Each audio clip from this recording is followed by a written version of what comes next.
Bom dia, galera. Bom estar com vocês. Que seja um ótimo dia. Estejamos sempre com a paz de Cristo. Bom estar com vocês.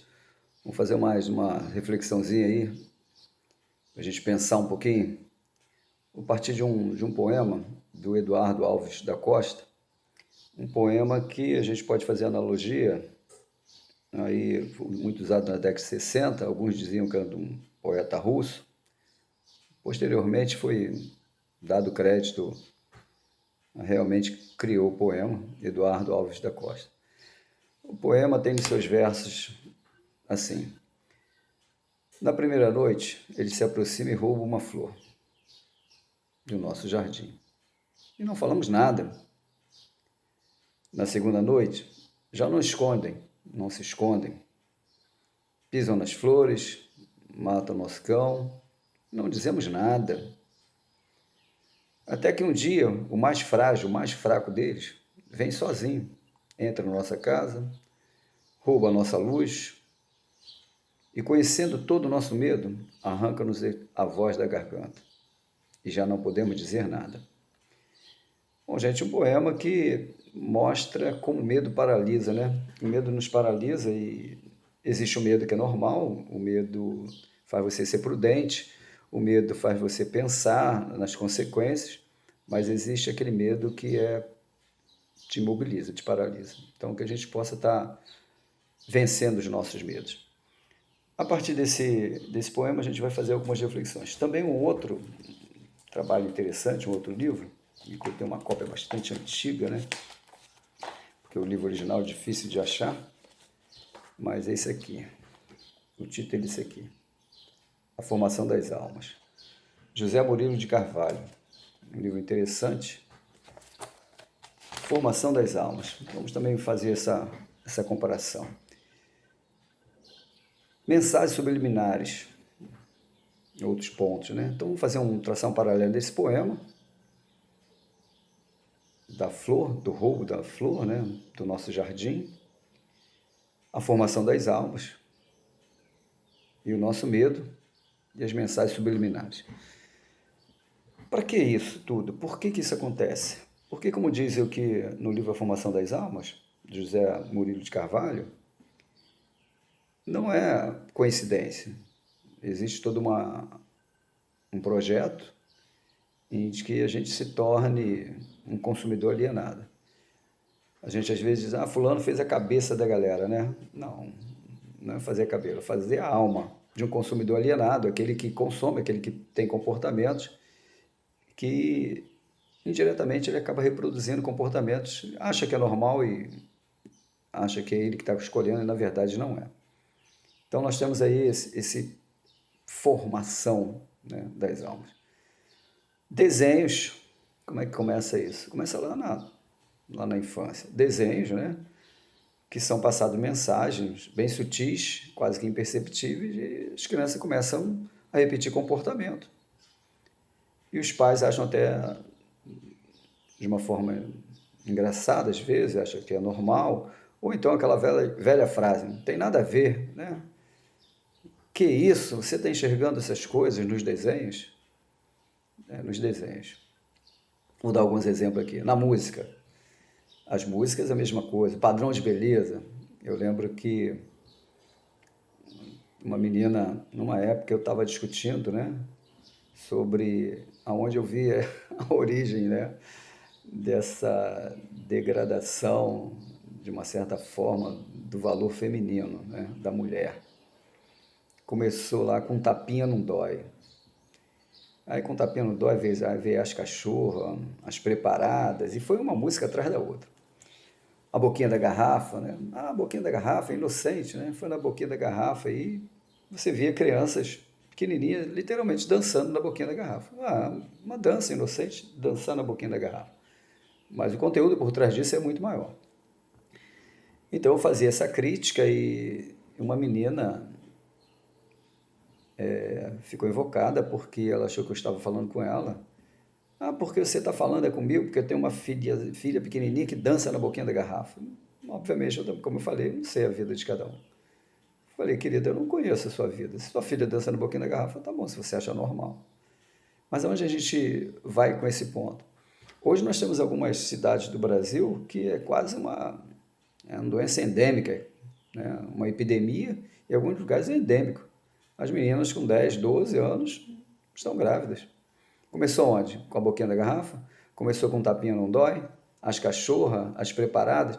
Então são alguns detalhes que a gente precisa pensar. É sobretudo lembrando você que é filho ou pai, ou está se preparando, né, para ser pai, ou está gerando uma nova vida. Então as coisas vão passando sutilmente, mensagens subliminares, mensagens bem sutis, e vai passando, vai ficando. São alguns exemplos para a gente pensar. Então, na boquinha da garrafa, um tapinha não dói, as cachorras preparadas, e a geração vai reproduzindo aquilo de uma forma bem tranquila.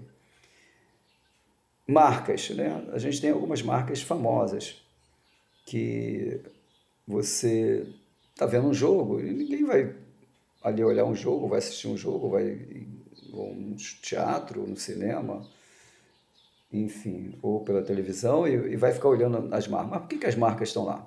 Porque ela fica no seu subconsciente. Um exemplo fácil. Aquela marcazinha que parece uma vírgulazinha. Já falou o nome, né? Pois é, por que ela fica? Fica no subconsciente. É uma marca e aquela marca vende. E se o material que você tem não tem aquela determinada marca?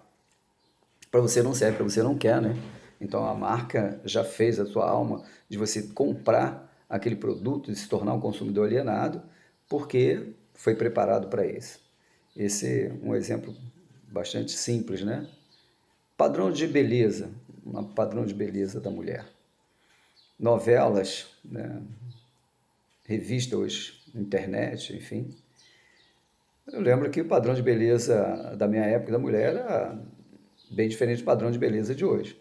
Hoje a mulher tem que ter seios fartos, muito grandes. Se a menina tiver um seio pequeno, ela já se acha feia, porque o padrão de beleza hoje é seios fartos. Na minha época era o contrário, tinha que ter seio pequenininho. Se tivesse seio grande, né, era chamada de Rita Cabrita, vaca leiteira, alguns apelidos que magoavam as meninas, né? E aquela que tinha o seio pequenininho era o padrão de beleza. Hoje mudou, então a sociedade vai mudar. Outro exemplo que eu estava vendo, mostrando o padrão de beleza da mulher, da menina mais bonita do mundo, né? Comparando lá também com uma brasileira, que se parece com ela. E aí eu fiquei olhando aquele comercial, olhando aquilo tudo na mídia, né? Um programa, e eu falei, caramba, e se a menina não for daquele jeito, como é que ela vai se sentir? Se aquela é a mais bonita do mundo, aquele é o padrão de beleza para uma criança, imagine para as outras. Então, por isso, hoje que as meninas também, né, as adolescentes, até alguns adultos, não assumem seu cabelo enrolado. Todas elas querem botar prancha, né, nada contra, mas perde aquela questão de ser natural. Porque tem aquele padrão de beleza, tem que seguir aquele padrão de beleza. A moda é aquela, é o modismo. E a pergunta é, você usa porque você está bem, você escolheu, ou é modismo, ou é seguindo um padrão de beleza, inconscientemente a gente vai reproduzindo, que surgiu lá nos desenhos, vai para as músicas, os filmes e por aí vai. Então, um exemplo desse padrão de beleza aí que as meninas, muito mais as meninas, sofrem e a gente tem que tomar cuidado. Beijo, um beijo no rosto, um abraço, é até interessante. Mas aí a gente começa lá nas novelas, né? Nos artistas, beijam o menino na boca, beijam a menina. Ah, você não tem nada a ver. É, realmente você começa a beijar na boca que desde a eterna infância, beija na boca, beija na boca, beija na boca. Menino, a mulher que beija a filha que beija a mãe, o pai que beija o menino na boca e tal. E você vai crescendo, então, passado o tempo, beijar na boca passa a ser uma coisa normal, independente da sexualidade. A sexualidade vai sendo aflorada, né? Desde pequenos, desenhos, filmes, e por aí a gente tem aí um comportamento hoje que é quase fora do padrão não ter relações. A relação sexual passou a ser uma coisa banal, né? Não tem aquela coisa do amor, não vem acompanhada do amor. Isso tudo é o quê? Mensagens subliminares, é uma questão do nosso medo de falar, né? No primeiro se falou, aí você fala, ah, não tem nada a ver, e aí vem a massa contra você, e aí você vai ficando com medo, o medo vai te paralisando, até que um dia ele já não olha mais seu jardim, já entrou, já pisoteou, e o mais fraco dele vai roubar até a tua voz, a gente até tem medo de falar, de se posicionar. Então a gente precisa né, tomar esse cuidadozinho aí na questão desses assuntos, né? O roubo, primeiro olho vai só passar na frente do teu jardim. Depois vai roubar a tua voz, vai roubar tudo, o mais fraco dele. A formação das almas não é coincidência, não é fazer a cabeça, é formação das almas. Tem toda uma estrutura de música, de desenhos, de filmes, de propaganda para fazer a alma de um consumidor alienado. Então a gente consome produto, a gente usa algumas coisas que faz algumas coisas com o nosso corpo, repete comportamentos, não porque você escolheu, mas foi programado para isso, para você não pensar, para você ficar um consumidor alienado. Outro exemplo, bem simples, né? Quando você vai num baile, né? Não que eu tenha ido, não que eu não seja minha praia, mas a gente conhece já. Para falar isso, como eu falei, é sempre empírico. Eu pesquisei, eu fui lá, estive lá. Você vai num baile funk, por exemplo, nada contra as batidas, mas as letras, por enquanto, não vi nenhuma que fosse interessante.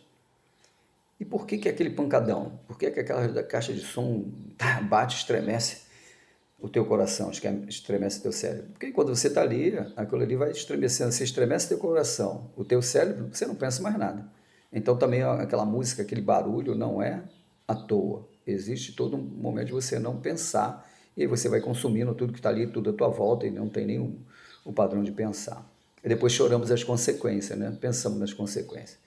Então, em alguns lugares é endêmico as meninas, e quando eu falo as meninas, eu lembro que a gente está sempre num país machista, né? Fica sempre por conta do sexo feminino, cuidar das crianças. É endêmica essa questão. É endêmica a questão do sexo sem amor. E se você pensar em que o sexo deveria estar ligado ao amor, primeiro o amor, depois o sexo, não, hoje se invertir, primeiro o sexo, talvez apareça o amor, né? Para que o amor? Então isso foi banalizado e vai surgindo aí bem simples, né? E aí, voltando lá, um tapinha não dói, a boquinha da garrafa, né? Enfim, segura o tchan, é o tchan, e várias outras, né? Essas ainda estou citando algumas suaves. Se você buscar aí, fizer uma pesquisa, tem letras que são bem mais, até explícita, nem sutil, nem seria uma mensagem subliminar, é bem sutil. Mas a maioria das vezes é subliminar, é bem sutil para você indiretamente consumir, se comportar daquele jeito. Na questão do beber, do fumar, do teu comportamento, enfim. A questão das tatuagens, nada contra quem usa, quem quer, mas a maioria usa porque é moda, né? Porque é modismo. E em alguns casos se arrependem, né? Eu posso citar aqui alguns casos, né? De uma menina muito bonita e trabalhava comigo, um belo dia eu olhei para o pé dela, tinha uma tatuagem, parecia um ideograma, né? Ou pictograma ou ideograma chinês ou japonês. E eu falei, caraca, o que é isso aí? Ah, é o nome do meu noivo. Eu falei, ah, pô, legal, o nome do noivo dela no pé, grandão, né? Passou um tempo, a gente trabalhando junto muito tempo. E eu falei, quando é que sai esse casamento aí pra gente comemorar, pra gente estar junto, pra você constituir uma nova família? Ah, André, eu desmanchei com o meu noivo. Falei, desmanchou com o teu noivo. Falei, tá, que bom, legal. Pelo menos ninguém sabe o que está escrito aí. Então, galera, são coisas, são comportamentos. Se ditou comportamento, não pensou nas consequências.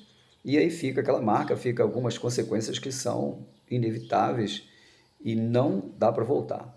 E aí a gente pensa também, sou livre para escolher, mas sou escravo das consequências. Bom, galera, para fechar isso aí, a gente pensar um pouquinho, então, pensa aí nas mensagens subliminares, pensa aí no medo, pensa aí, não é fazer a cabeça, é a formação das almas, é coisa bem sutil. Então pense aí nesses detalhes aí, começa lá na criança, desenhos, filmes, como é que você vê, pare para questionar, né? O medo é até legal para ser prudente, mas não deixe se paralisar. E pare e questione, eu vou fazer isso por quê? Por que quer dizer? Porque todo mundo faz. Se a gente hoje tem uma juventude também que muitos se drogam, se prostituem, é porque querem ser aceitos, faz parte, é normal. Enfim, pensa aí um pouquinho. Lembrando sempre de conhecimento empírico, mas não sou o dono da verdade, nem tenho a mínima pretensão de ser, só um outro ponto de vista e você vai pensando aí, fazendo a sua escolha, o que você quer, qual o padrão que você quer. Então dá uma pensada aí. Para encerrar a nossa reflexão de hoje, nosso papo, bem sucinto, vamos fazer uma reflexão aí da lebre, né? O rato e a águia. Um coelho, uma lebre bem branquinho, um rato, e uma águia. Então pensa aí, uma mulher bem branquinha, lá no Canadá, né, um país do extremo norte da América. E aí a lebre branquinha com seus filhotes. Um belo dia a mãe fala para eles assim, eles começam a querer sair da toca, né? Começam a querer conhecer o mundo, e a mãe fala assim, cuidado com o rato. Cuidado com o rato. E aí o coelhinho, no primeiro momento, sai da toca e volta. Sai da toca e volta para casa, correndo. Vai ali e volta correndo. Aí vai, aí cada dia ele explora um pouco mais. Até que de longe ele viu um rato, mas ele não sabia que era um rato. E aí foi simpático com ele olhou de longe e voltou para casa. Não comentou nada com a mãe que tinha visto aquilo ali. E pela descrição da mãe, aquele era o rato. E a mãe só fala, cuidado com o rato. E ele olhou, foi na segunda vez, o rato se aproximou, mais sutil, mais confiável, bondoso. E ele pensou, minha mãe está enganada, esse rato não é tão... não tem que ter cuidado com ele é legal, é maneiro ele. E aí, na terceira encontro, eles já conversaram. Então ele achou o rato super maneiro, muito legal. E aí, na quarta vez, o rato convidou ele para sair mais longe. E ele não falou nada para a mãe dele. E ele foi. Aí foi, mas com cuidado, voltou rápido para casa. O rato chamou ele pela quinta vez. E ele não falou nada com a mãe. E aí ele foi. Na quinta vez ele foi. O rato levou ele para onde vive um rato, no esgoto, né? Sujeira e tal. E ele foi embora. Voltou para casa. E a mãe sempre falando para ele, cuidado com o rato. Tem também outro cuidado que você tem que ter, cuidado com a águia. A águia, ela gosta de coelho, né? Gosta de lebre, se alimenta, né? Então, quando você ouviu o assobio da águia, você se deita na neve que ela não vai te perceber por ser branquinho.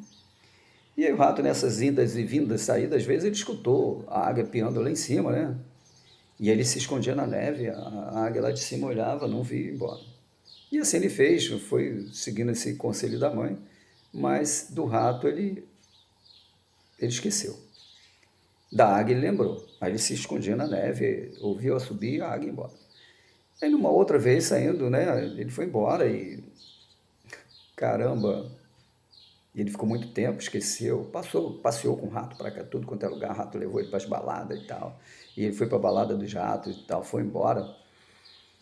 E aí ele vendo embora, ele escuta aí o assobio da águia, lá de cima a águia subir. Aí ele deita na neve, pensando, daqui a pouco ela não vai me ver, eu vou embora. Só que nesse dia, a águia lá de cima olhou e achou ele lá, levou. Levou ele, né, pegou ele a águia levou ele pelas suas garras, e aí ele desesperado, e aí já não tinha mais o que fazer, né, pergunta para a águia, dona Águia, por que a senhora me descobriu tantas vezes, eu fiz isso, e a senhora nunca me pegou, nunca me viu, eu todo branquinho, igual a neve, como que a senhora me achou? Tum! E foi a última fala dele, acabou. Pergunto para você, pensa aí, por que a águia achou? O que aconteceu? Por que dessa vez a águia achou? Pensa aí. Então, gente, pensando nessas mensagens subliminares, músicas, filmes, desenhos, não é fazer a cabeça a formação das almas, padrão de beleza, padrão de comportamento. Pensa aí, que marca, né? Só quero ser porque é uma marca, eu quero desse jeito porque é moda, o meu vocabulário. Então você pode dizer para mim, isso tem nada a ver, né?